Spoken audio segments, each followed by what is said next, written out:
if a plain white tub of creatine suddenly costs twice as much after a podcast mention, it's fair to ask whether you're paying for performance or popularity. And that's exactly what happened when Andrew Huberman highlighted Momentous Creatine Monohydrate, and sales reportedly surged nearly 20-fold. At its core, this product is still creatine monohydrate, one of the most researched supplements for strength, power output, muscle recovery, and cognitive performance under fatigue. So the real question isn't whether creatine works, but whether this version is meaningfully different from options costing half the price.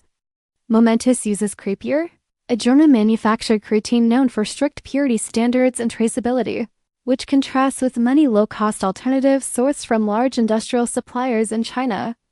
However, both must meet safety standards to be sold, so the performance difference for most users may be negligible.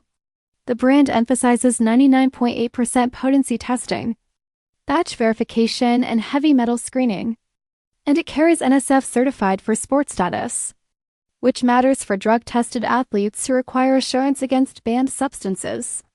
At roughly 44 cents per serving compared to 15 to 20 cents for budget creatine, the price gap reflects certification costs, third-party testing, supply chain transparency, and premium positioning rather than a fundamentally different molecule.